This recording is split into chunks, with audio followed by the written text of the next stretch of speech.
I don't really know to whose benefit this AA or Black American versus Africans agenda is. I don't know who it benefits. But I will say that I find it, as a Black American, I just find it so offensive. Let me give you guys a couple of examples.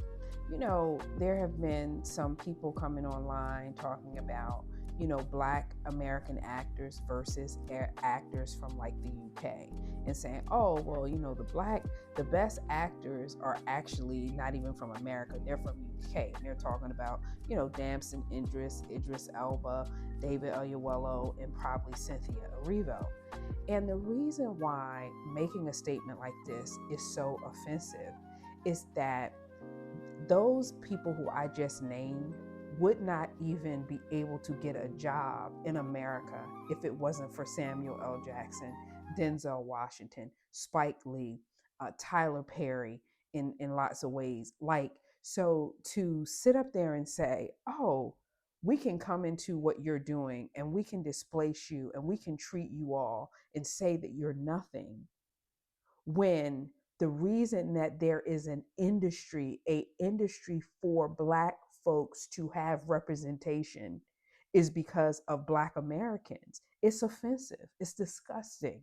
Okay, Oscar Micheaux, the granddaddy of Black film, did the first Black feature film in 1919. That's over 100 years ago. Okay, so for someone to come in and try to say, like, what we've done to build an industry where our representation matters, that we created jobs, we've done all these things. It's for people to disrespect us. Like, that's a major issue that I have. And if you can't understand that from, say, the film in Hollywood, let's put it into sports. Let's do sports, right?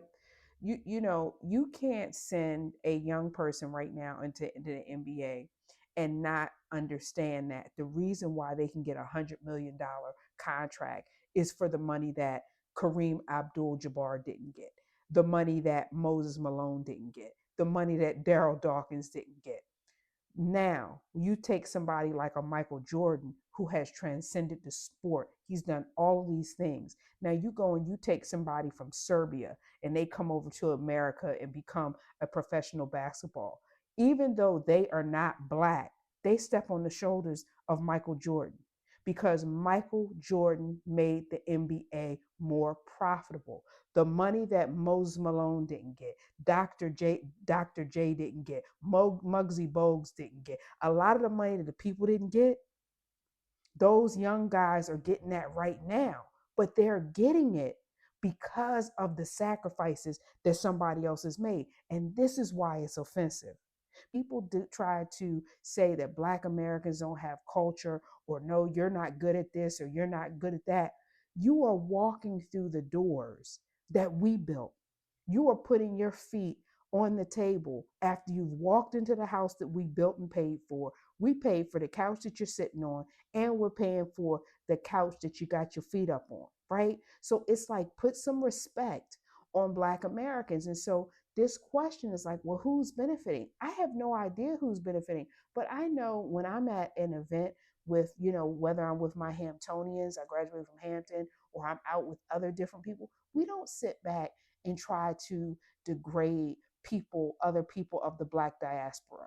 We're not sitting there going, that Usain Bolt, whatever. We're not saying that. We love Usain and we love his athleticism. We're not going, we like him more if he wasn't Jamaican. We don't say stuff like that. We're not up there saying, what, them Nigerians, there's something wrong with them. We don't talk like that.